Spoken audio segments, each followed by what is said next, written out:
Well, good morning here. It's 11 a.m. U.S. Central. Brand new day and time for Living Low Sodium with Mary Schepp, brought to you in part by Reeses Barkery Pawtique, 1313 North Riverside Drive, McHenry, Illinois, 815-363 Pause. Your pets are their passion.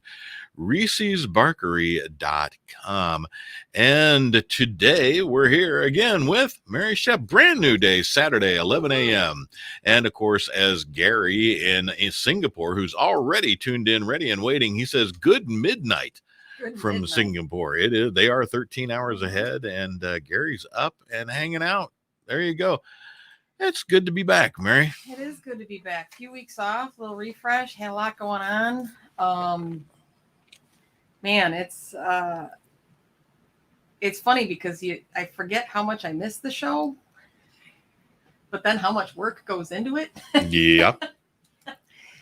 Like I gotta think about what I'm gonna do this morning. Holy crap! I actually gotta do stuff. I looked at my husband. I'm like, I gotta make notes. I almost forgot to make show notes. I was behind everything. Like, holy crap. Yeah. I think it's funny though, because for the amount of people that sent me a message to say, did you see this? The FDA is talking about reducing salt in our diets. And that's kind of comical to me, just because, it's not a new thing. It's not new knowledge that we should reduce our sodium by any means or stretch of the word.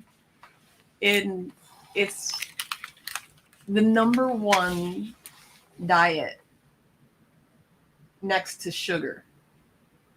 Yeah. Like low sugar is low sodium. When doctors start talking about stuff, is reduce your salt, reduce your salt, reduce your salt.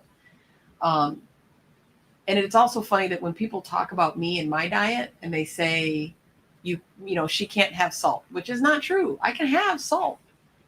I just can't have a lot of it because, it's not necessarily good for you. So now it's funny though, because when people are talking about the FDA saying, the headline reads across everywhere, all of these articles that people are sending me and sharing in our low sodium groups and sharing all over the place and texting me and Facebook messaging me and all of this stuff says, FDA issues guidelines to reduce salt. So the key word missing in that is voluntary. The FDA issued the final guidance with voluntary targets for reducing sodium in commercially processed, packaged, and prepared food over the next 2.5 years. So it is voluntary guidance for commercial producers to reduce sodium. It's not a mandate. It's not, governed. It's something that they want to start watching and reducing because we have such an issue in our country and others, but we're topping the charts for cardiovascular and heart and all these other issues. So the approach supports sodium reduction efforts already made by the industry, provides common targets for defining and measuring progress, and provides companies with flexibility and the time to meet these targets. Now, again, all of these targets are voluntary targets, very much like a pack of cigarettes that you can smoke. We all know are not good for you.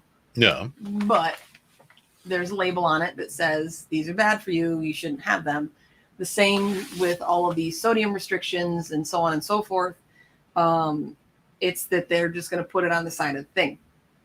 And you have to be compliant with the FDA and say, what's in your package so that us consumers can make an educated decision because we can read these labels. Yeah. Okay, well, I'll jump to that in a minute because, everybody's so good at reading labels. Well, yeah. Well, I mean, those of you that listen to my show are probably better at it than you used to be. Americans consume, on average, at least per this study, more than 3,400 milligrams of sodium per day, nearly 50% more than the 2,300 recommended limit by the federal guidelines for people 14 years and older. Recommended limits for children 13 and younger are even lower. So when you're ages 2 to 4, your recommended sodium limit is about 1,300 milligrams. 5 to 8 is 1,500 milligrams. 9 to 13 is 18 or 1,900 milligrams. And then 14 to 18 is 2,300. And then over that, you start around the 2,300 to 2,500 milligrams sodium. Now, depending on where you live and who you talk to and what study you read, whether it's Harvard EDU, the FDA, the CDC, the World Health Organization, or if you jump across the pond and start reading studies from the UK or Australia or even Singapore, there's some leeway in all of these recommendations. Some say 2,000 milligrams of sodium is standard. Some say closer to 3,000 milligrams. So it really depends on the study that you read. Now, when this study says that the average American consumes 3,400 milligrams of sodium in a day, I question that significantly, especially if it's somebody who eats breakfast, lunch, and dinner somewhere other than their home. Yeah. Because even if you're eating dinner at home, and let's say you have a burger and you get burger buns from the grocery store, because I highly doubt the vast majority of you are making your own burger buns, because I do it and it takes time. They're good, but it is very time consuming. The average hamburger bun, if you're watching, you can get some of the ones that are about 180 milligrams of sodium per bun. Now, to catch all of you up, if you haven't watched my show regularly, if you think of sodium like money and you go by the average recommended of 2,000 milligrams a day and figure that as $2,000 that you get to spend on your sodium limit each day, that burger bun is $180 just for the bun. Now, that is on the low end, and that's you paying attention and picking a burger bun that's low sodium. And yes, there's a lot of salt in bread. If you get the average, really nice, good tasting, like onion roll, Kaiser type burger bun, they're going to be about 340 to 450 milligrams of sodium. So that's your, call it $400 out of your $2,000 limit. Now let's add mayonnaise. So 1 tablespoon of mayonnaise, 70 to 90 milligrams. Tablespoon of mustard, 60 milligrams. So now we're approaching 600. So now if we stick in a hamburger patty, if you stick to a 4 ounce, quarter pound, burger patty, which nobody ever does. Even when me and my husband make burger patties, it's a pound of ground beef split in two and smashed on the grill. Yeah. So if you stick to an actual serving size of ground beef, that's, anywhere from, depending on how lean it is or where you source your meat product from, 65 to 100 milligrams of sodium. So we're quickly approaching 1,000 milligrams of sodium for this burger, and we haven't put any of the accoutrement that people like to put on burgers, like cheese and fried onions and sauces and any of these other things. And this is just based on stuff that you can naturally buy in the grocery store. So just your burger is going to be over 1,000 milligrams. And once you start adding sides and sauces and things and a salad with dressing and all of these things that people add on a regular basis to their meals, that 3,400 is really, really low. Now, subsequently with that, you go with all the other things, the fats, the sugars, the processed bits that you shouldn't be having are all in there. Most children and adolescents also eat more sodium than is recommended. And all of those things set them on a path to childhood obesity, which sets you on a path to adulthood obesity that nobody ever wants to talk about because, the whole fat shaming thing, which I think is ridiculous because there's no reason you can't talk about obesity. You don't have to be mean about it. I don't understand that. Look, no, if you use a restroom, most people do, there's a mirror in there. You know how you look. Right. I mean, even if you're just sitting around like I'm sitting around, I know how I look. So why people are so upset. You mentioned the word and they're like, well, you shouldn't fat shame. I didn't fat shame anything. That I didn't call you something horrible or insult you. It's an epidemic in our country and many other countries. More people are suffering from overeating than they are from starvation. So all these things that you talk about, feeding the poor, feeding this and feeding that, and people dying of hunger, more people are dying and sick of obesity and like overeating issues than they are of undereating issues, which is insane to me. Obviously, too much sodium can raise blood pressure, heart disease, strokes, all sorts of different issues that you can associate with that.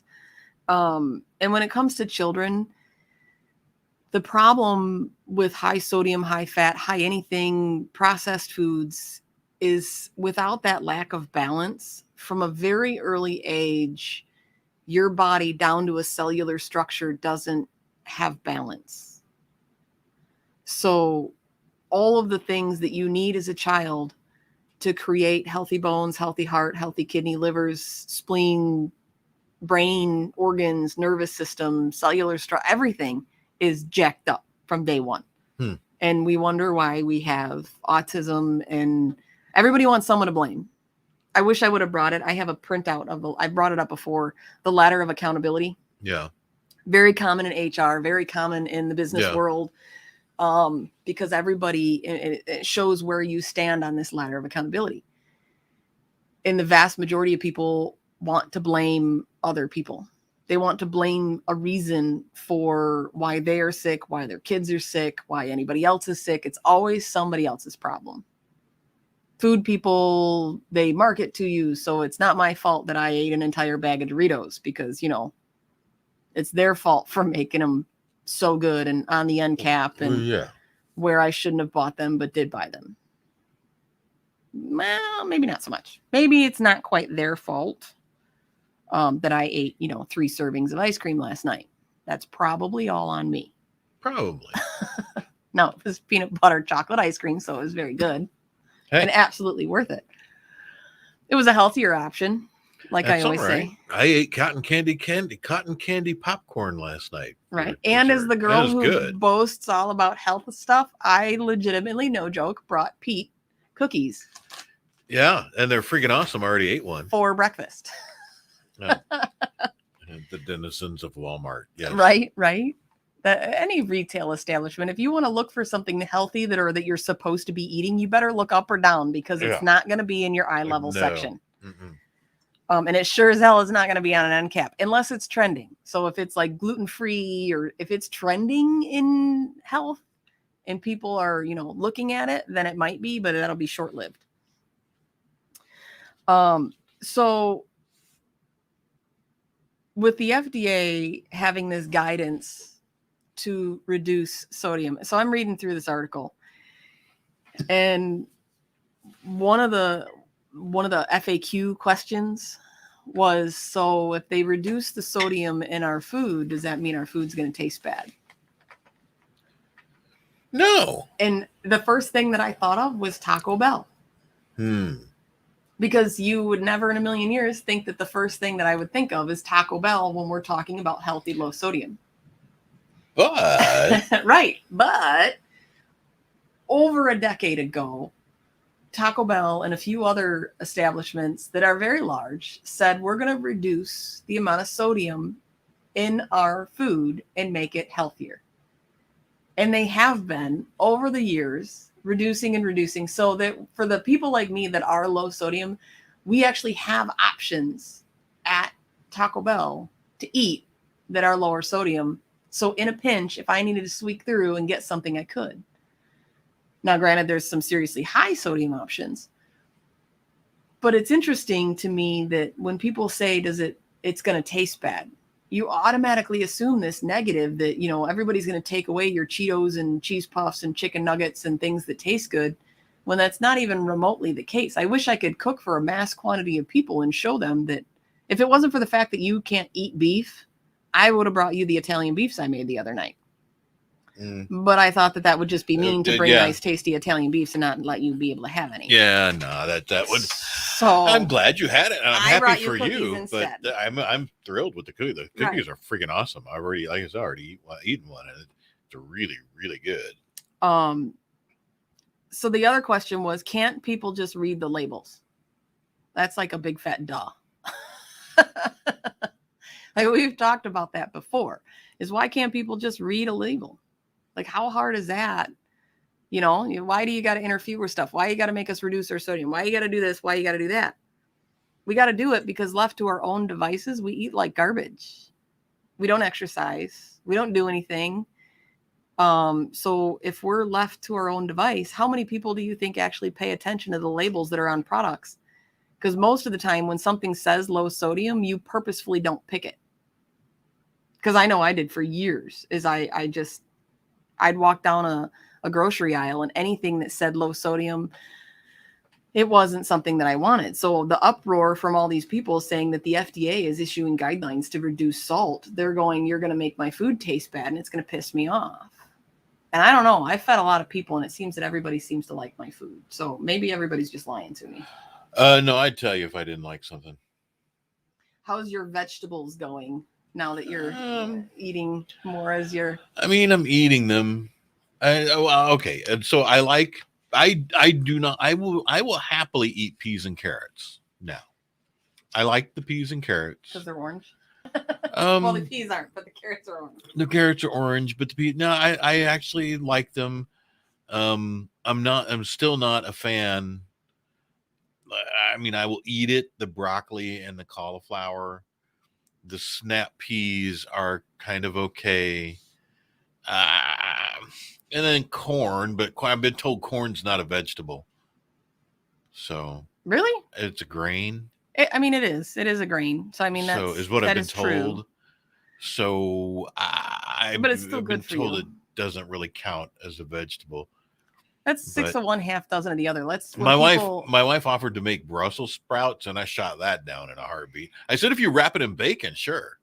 I was gonna say I have a tub. I have quite a few tubs of bacon grease. I'm not a fan of the Brussels sprouts. I just am not. It's I don't know. It's happening. I'm not about the only ones I'm like, oh yay, peas. I like peas. I like carrots. Peas.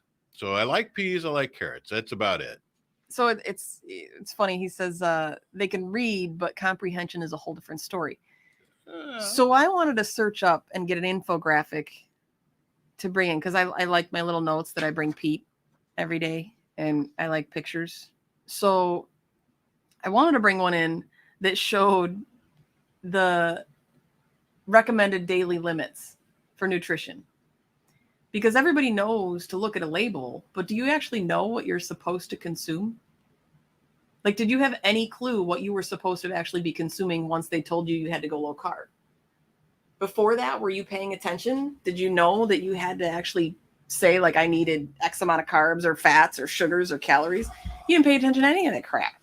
Oh. And then all of a sudden you got to learn, like I had to learn. I had no clue how much sodium or didn't sodium or not sodium, sugar, fat, all of that stuff. I had to learn all of it to balance. So when people say, can't you just read the label?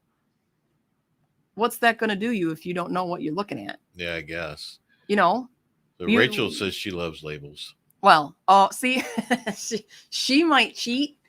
She's a Pilates instructor. So she knows, she might know a little bit more than the average person. But she knows. She does. She does really good about her diet. Botanist says a fruit along with green peppers and zucchini. Oh, well, then I'm eating fruits because I do like green pepper. See, I love green pepper. I love all nightshades, and apparently I'm nightshade sensitive, so I have to watch my nightshades because I will eat all nightshade in every day, every meal if I could. So nutrition labels were updated in 2016.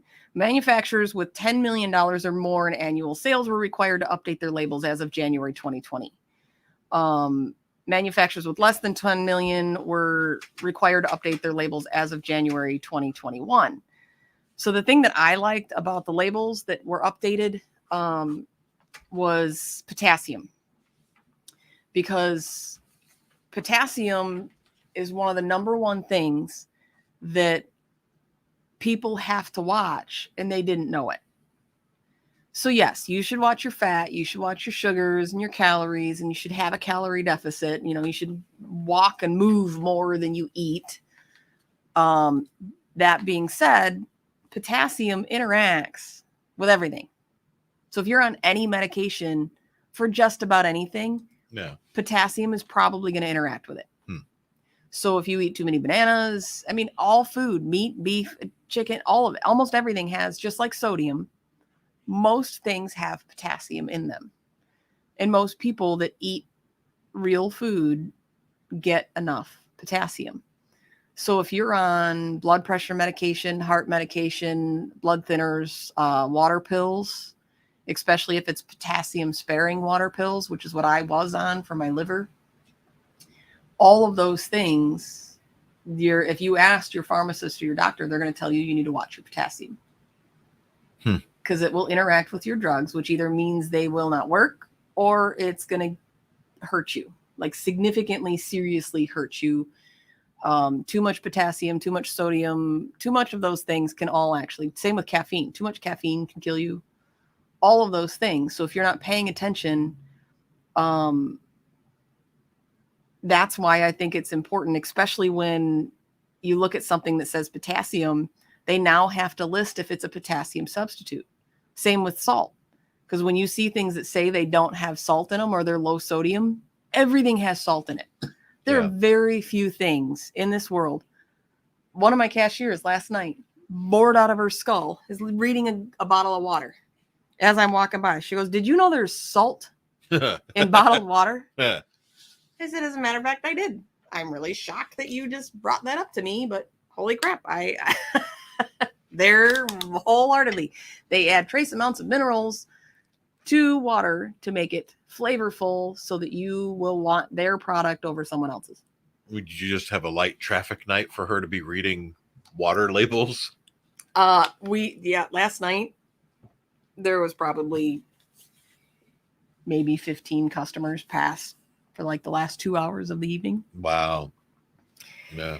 The traffic patterns these days are impossible to predict. You used to be able to predict things with people and working patterns and whatever, and now it's just impossible. It's not even worth trying. Not even worth trying.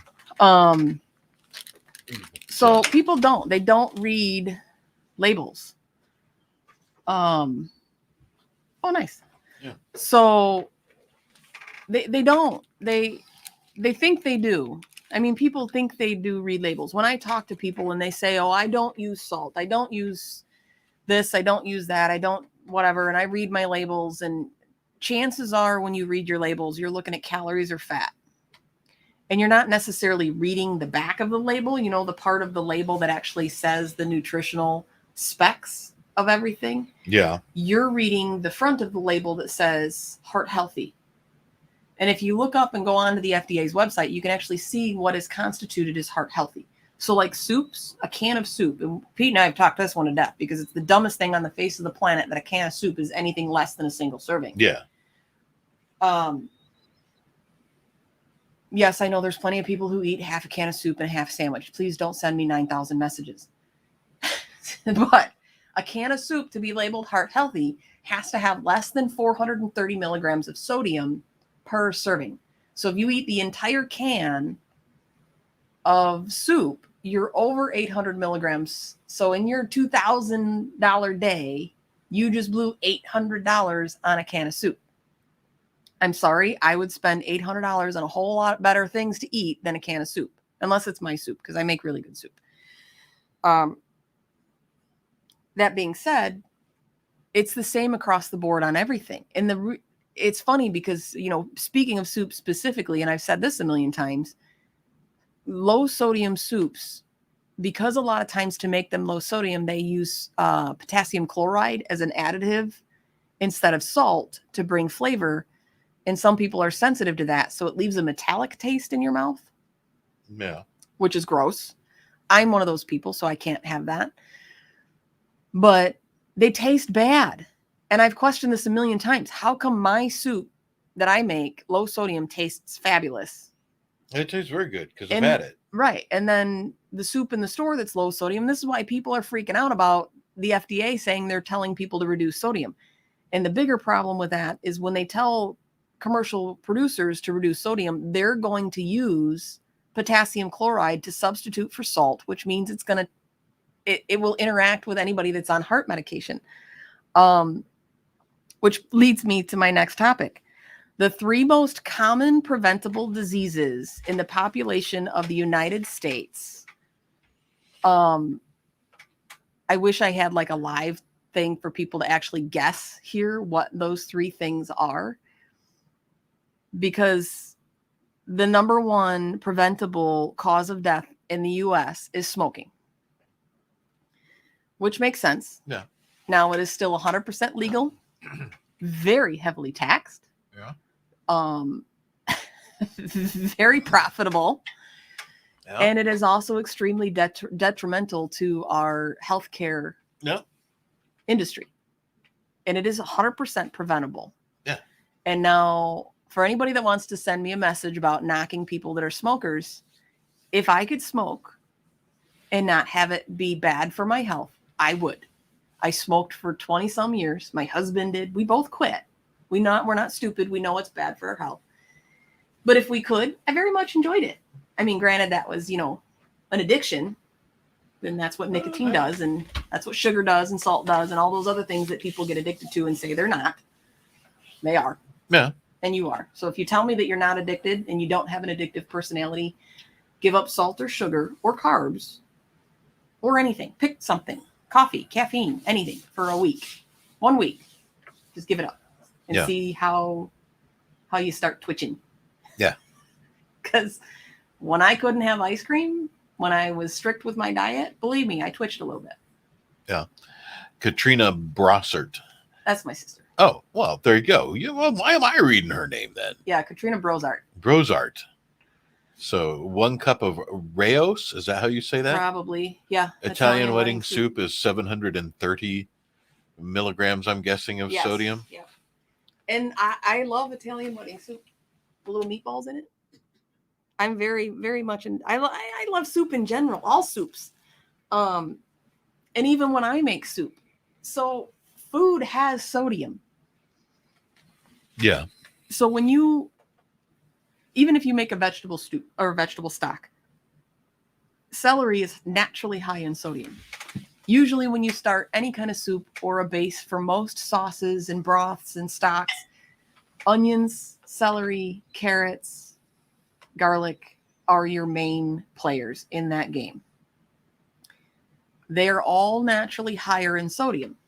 Now, again, it is virtually impossible to find studies on the difference between sodium chloride and dietary sodium, meaning things that are naturally found in a stalk of celery or a piece of asparagus that grows out of the ground or a piece of meat or protein or fish or anything like that. There's a difference between the way your body processes sodium that is naturally occurring in products versus sodium chloride that is attached, because your body actually has to separate the sodium chloride, and it's a different process. So it affects your body a little bit differently. Both still obviously attract water and so on and so forth. But it's much like drinking a glass of juice versus eating an orange. Oranges are perfectly balanced for your body to process the sugars and the fats and the fiber and the proteins and all of the vitamins and minerals in that organism so that you properly digest it. That's evolution. That's how it goes. So the second preventable cause of death in the United States is obesity. Mm-hmm. And by that, it's not, Ben and I were arguing this back and forth this morning because, being fat doesn't kill you. No. It's the problems. It's the same with cigarettes. A cigarette doesn't kill you. It's the problems that your body has from being a smoker. Yeah. From being fat. Now, the difference for those of you on the radio, I'm sorry, you can't see my little chart. But if you are on Facebook and you see the difference between those first two, smoking and obesity, and the rest of all of the things that are preventable that kill you is significant.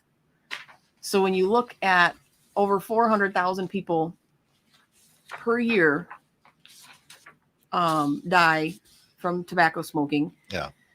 Somewhere between 250 and 300 some thousand people from obesity related illnesses. And then you drop down under 100,000 deaths a year from alcohol, infectious diseases, toxins, motor vehicles, firearms, STDs, and drug abuse.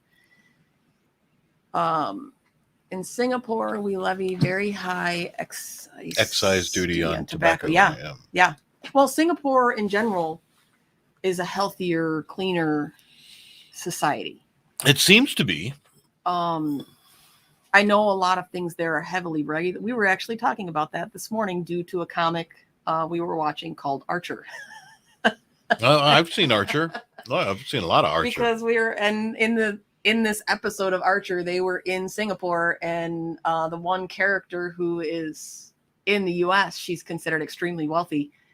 And she like tipped one of the guys, and he says, "Did I do something wrong?" So they made some comments about how Singapore is a wealthier society, and they are. Yes, we are in the cartoon.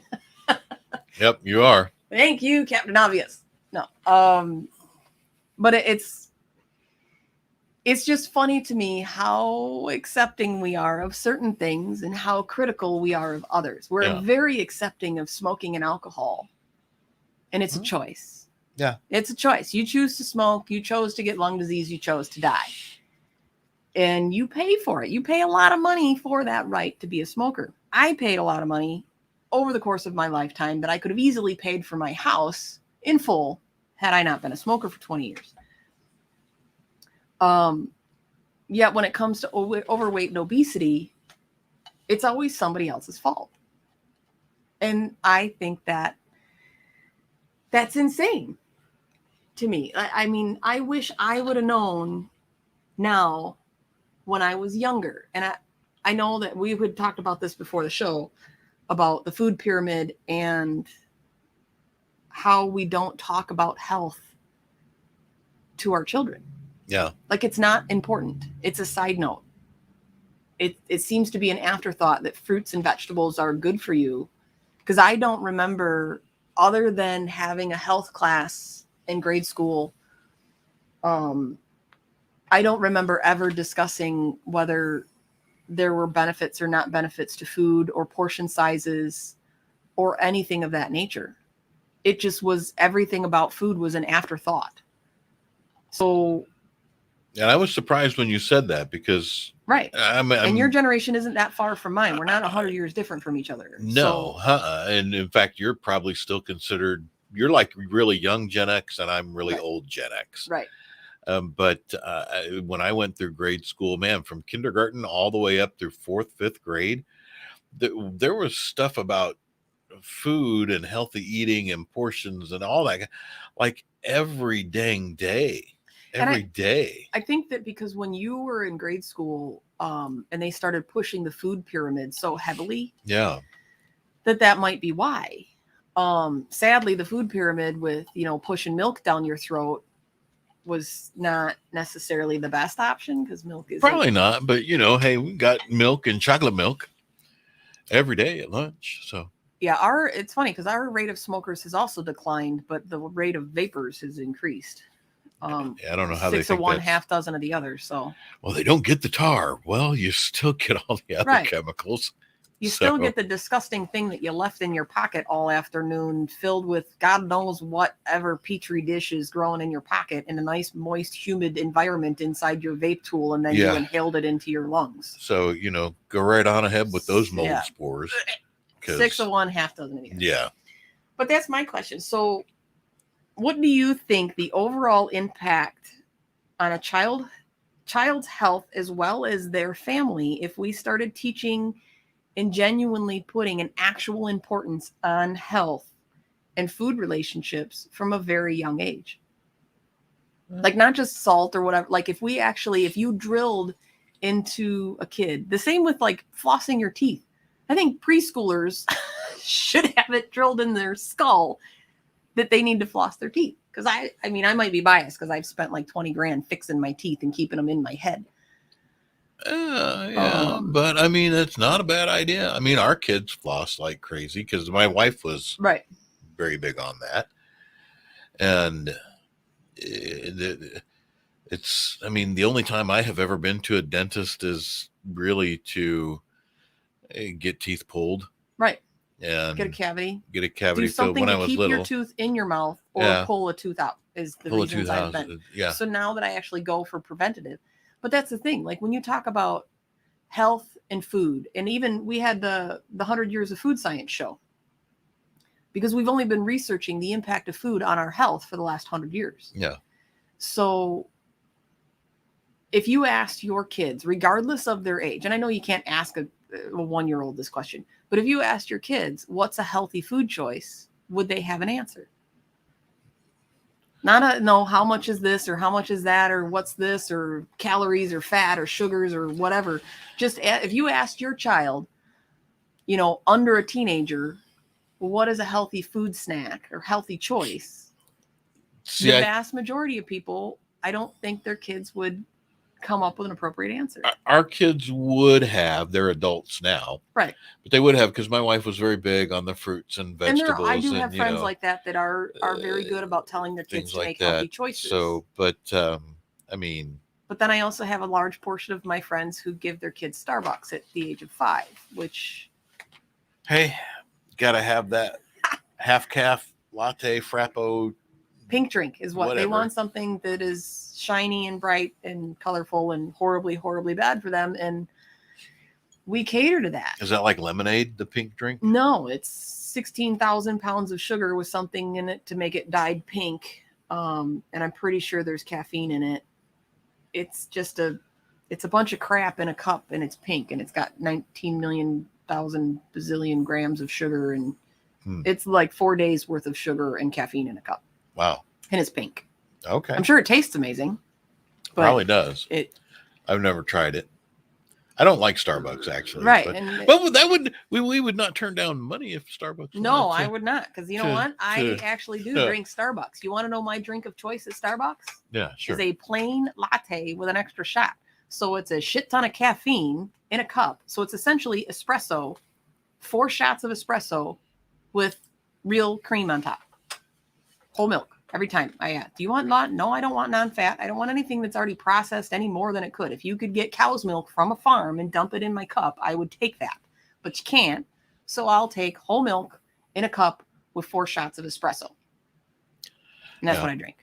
Your sister says many adults would not pick an actual healthy food choice correctly. True. Especially if you look at a Twinkie and go, that's a vegetable. Right. Well, it's yellow. At least you're smart enough now, thanks to your wife, to know that carrots are also vegetables. Well, I give her full credit for that. Yeah. Because, given a lineup of Twinkies and carrots, you still might like a dog trying to pick 2 people. You're I gotta think about this for a minute. If I had Twinkies and carrots and someone said pick a vegetable, well, Twinkies yellow. Do you want the honest answer, or you want the vegetable that I'm going to eat? Because someone says eat the vegetable you should really have a vegetable with that. Well, go ahead then and give me a side of mac and cheese. Right. And me and my sister both know how to pick healthy choices, and we do on a regular basis. Right. But if she flew out here today and sat next to me on the couch, our choice of snack would probably be Oreos. So that's a good choice. I think it's a good choice because I like the freaking Oreos. Me too. But it's funny because I still am shocked. And I don't want to be that jerk that corrects everybody. So anytime someone says, you want to come for dinner, or can I bring anything to your party or whatever, and they say, I don't cook with salt. I don't use salt. I don't make this. I don't, I'm telling you that it's going to have salt. It's going to be something that I'm going to feel horrible, but I'm not going to be able to eat it. Yeah. Because I know what I can eat. And unfortunately, the vast majority of the time when something is homemade, those are my Achilles heel. Mm. That's what will hurt me more than me going to a restaurant and having a burger with you. Because at a restaurant that uses real ingredients, I'm safer having a burger and asking them to not salt it. Because a restaurant doesn't want a bad review on their food. And one of the easiest ways to get a bad review is the flavor of your food. And over salting your stuff will get you a bad review in a heartbeat. They would rather have you add salt and say that there wasn't enough than have it be over salted. So it's very easy for me to say, don't salt my fries, don't salt my burger. and then I'm safe. But if I go to eat dinner at your house and you don't think that you're adding, if you watch the Food Network and that's your basis for food education, They throw salt in everything. You are oversalting things to the max. Which we've talked about this before, is maybe if they had a younger panel of food critics, they would have more taste buds, because you start losing your taste buds at about age 40 or 50. Oh. So maybe if their panelists weren't all 40 and 50-year-old old chefs, then they could taste the actual food. I still want to, like Bobby Flay, if you're out there, I will lose horribly bad. I'm just stating that. But I would like to be on your Beat Bobby Flay show, because my challenge would be to make food without salt. Not like a burger without salt. I would pick something more complicated, like a vegetarian soup, because I make a mean vegetarian soup, or lasagna, or chili, or any of the other Italian beef, any of the other dishes that I've made. Your chili is extremely tasty. Right? Yeah.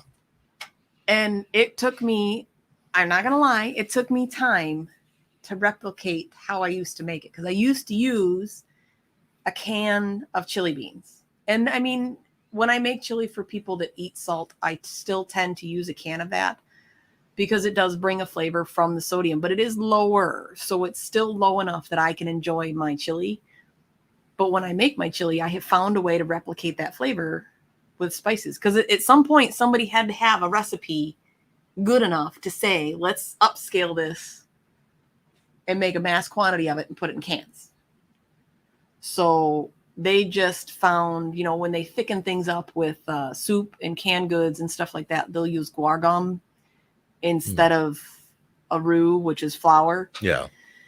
Because they can and freeze and they shelf longer. So using those chemical processes. So not all, when people say that things in your ingredient list that you can't read or spell aren't necessarily good for you, that's not always the case. It just means you need to research to know what you're reading. Right. Because potassium chloride, I use Hunt's ketchup, unfortunately, stopped producing their no salt ketchup. Now, Hunt's ketchup was truly a no sodium product. Not no sodium, I should say low, because tomatoes have salt in them. Yeah.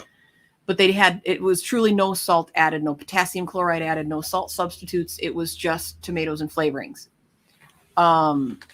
Sue, you would have to come and be my sous chef, because it would take the two of us to try and compete with Bobby Flay. I mean, I can cook good, but I am not a Bobby Flay. And because her name is Sue. Right. So she would be the sous chef. And she's a really good cook too. So, but that's the thing. So Hunt stopped making their ketchup because it didn't sell enough.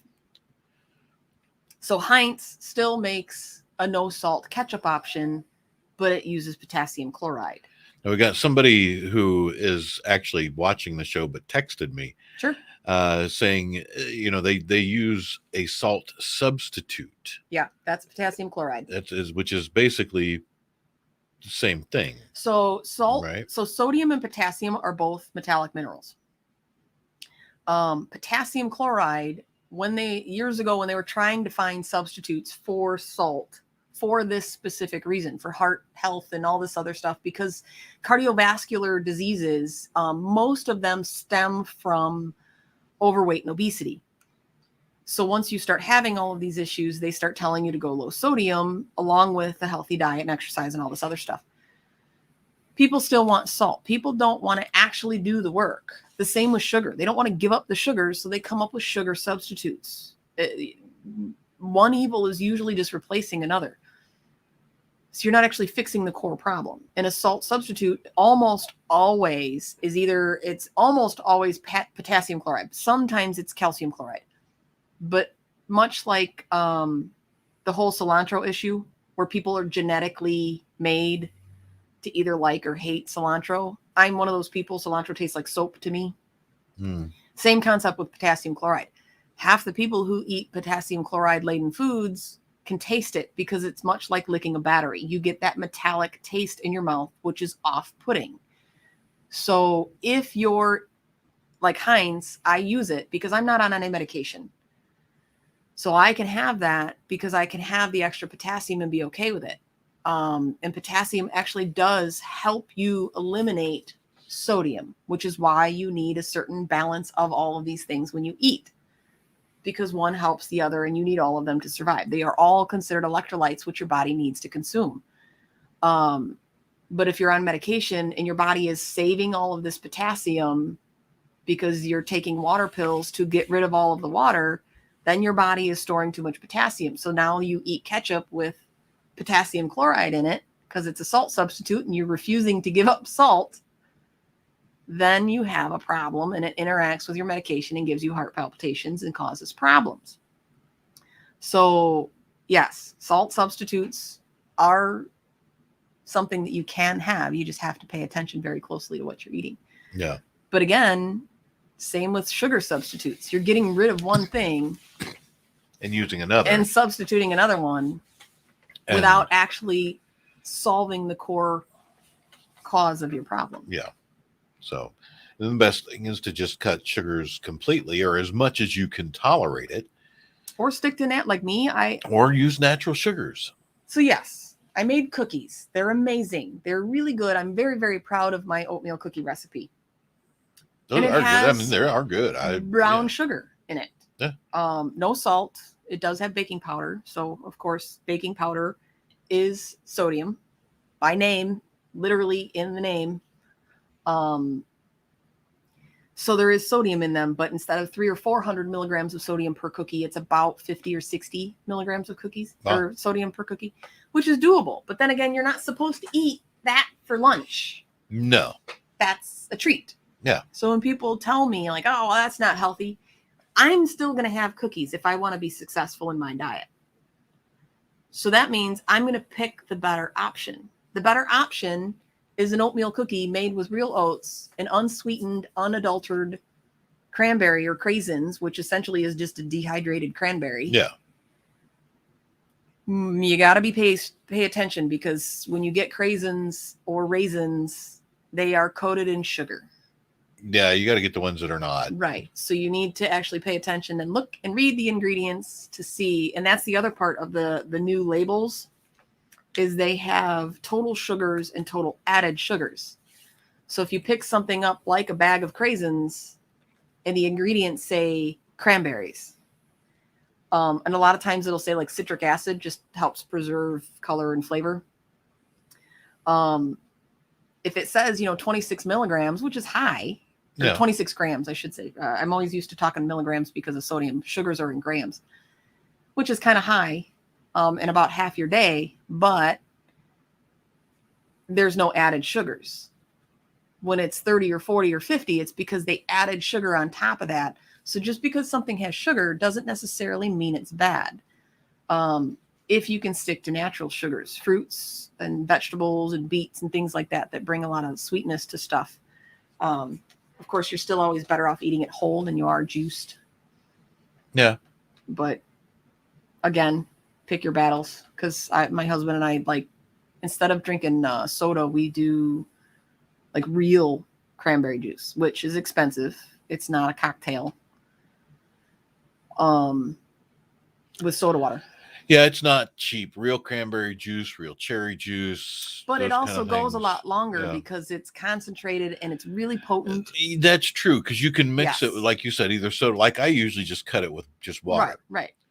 And I do like about maybe if it's a I don't know we have like a 12-ounce glass or whatever at home. Normal pint glass size. Yeah, I do like about a quarter with the juice and the rest is water. And you just use cold water out of the fridge, but that makes it not, because you drink that stuff straight and it's tart. It is some of the tartest stuff. Ben can do that. He can literally, and whatever, he wants to drink a whole thing of juice, I don't care. But I'll see him do that where he dumps, and I'm the same as you. I'll make a pint glass and it's got like a shot, almost like I'm making a cocktail. It's got a shot of cranberry or cherry juice in the bottom of it. And the rest is soda water with some lime on top. And it literally tastes like a cranberry vodka to me. But I also haven't had anything to drink in years. He, on the other hand, it's like almost all like just watching him make that makes my cheeks pucker. Like, Yeah, you can even think about it. You just feel that tingle, that like juice jets are going on like on chicken sour stuff. Woo! But that's, I mean, he also, like, you can eat hot peppers out of it. That triple X peppers from. Oh yeah, did he like those? He. It's like Frank's hot sauce. He puts that shit on everything, and the whole dinner table smells like death. I mean, by death, I mean it's just hot. You can smell the capsaicin in the air that it burns your nostrils. You can. It is probably the hottest thing I've ever eaten, but it was so good. You know, he's sitting there. It's like, oh my god, it's so bad, and then he's putting more on his stuff. It's so good. It's so good.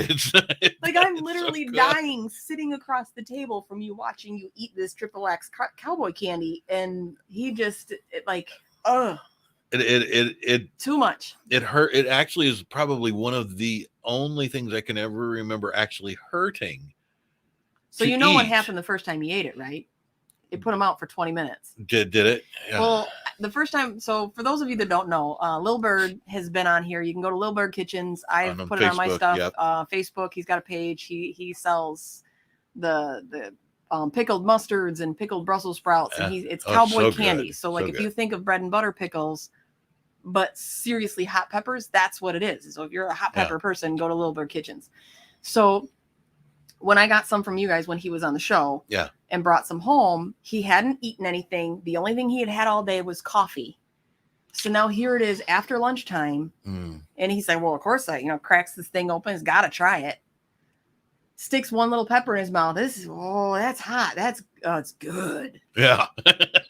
7 more spoons, eats half the jar, and goes, "Oh, I should probably I haven't eaten anything today."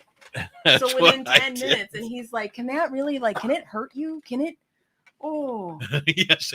Can it?" And I said, "No, it's not going to burn a hole in your stomach. That's a misconception. It's not going to physically harm you, but it's going to cause cramping." And he's sitting on the couch, like in this fetal position, knees up, just sitting there, didn't want to move for 20 minutes. He says, "Don't tell any." Of course, now I'm on an international radio show telling everybody. Yeah. He's like, "Don't tell him that I am so going to text Fred and be like, he just totally wiped out my husband." But he did for 20 minutes. And afterwards was like, "Man, that was brutal." He's like, "What happened?" So I told him, "You can't do that on an empty stomach." No, you got to have some bread with it. But I did the same thing. Normally when something kills him like that, I made pasticcio that made him sick because he ate 6 servings and it was like a brick of stuff in his stomach. He won't ever eat it again. The hot peppers, on the other hand, like that night for dinner, right back to maybe I'll have a couple more. Yeah, right back to it. It's that good. Put heroin in there or something? What the hell's in there? There's just something about the flavor. When you have that spice and you enjoy it, it is just so good. I asked him that too because I'm like, is it the heat? He's like, "Yeah, it's the heat that you get addicted to." But the best part about things that are hot is when it is hot and you're a spice lover, but it's not just hot. He said that the worst thing about any hot sauce is when it's just hot. Yeah. Because then it's boring. Right. You want the flavor is what you're actually going after. So, and it's funny because if you get your children to like hot stuff when they're younger, it's easier to get them to reduce their sodium intake because that's the number one way you can combat salt is because what you want is that punch of flavor. Yeah. So if they like spicy stuff, you can add a little spice to it, and that punch of flavor is what brings what they want without having to add salt. I did that with my daughter because I fed her chili when she was a baby. You just right at when she was beginning to actually have solid foods. Yep. My wife was furious when she found out, but my daughter has my hot, spicy palate at this point. Right. It's not going to hurt. I mean, kids, as long as they expose themselves to it, then what is it? We did it on the show early on a couple years ago. God, it's been so long. I always forget that we've been this far into the show. Yeah. But the kids episode, it's like 18 or 24 times or 21 times that a child has to be exposed to something before they start being okay with it. And it's not like you need to make them eat it 24 times or 21 times. They need to see you eating it. They need to see it as normal. They need to see it around the house. Yeah. They need to see it and experience it in their environment before they think they learn that it's safe. That's how children learn. You're walking around a stove, like cars, all the stuff that they experience in their everyday life is how they think that these things are okay or not okay. So that's why when you don't like something, chances are your kid doesn't like it because they see you going, I don't want to do it. Because you act like a child and you don't want it. So therefore your child acts like a child and they don't want it. Right. So if you experience it and show your kid that, the spicy stuff, let them try it. Let them try new things. Let them be open to new things.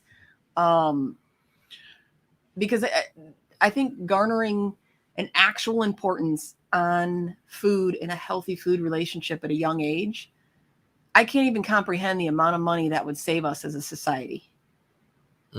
Like the amount that you could reduce childhood obesity, adulthood obesity, chronic diseases, heart disease, kidney disease, liver disease, strokes, high blood pressure, all of these things, if we had a healthier relationship with food. And anybody who argues that with me, I'm going to tell you that that's the only reason I'm standing upright is my relationship with food.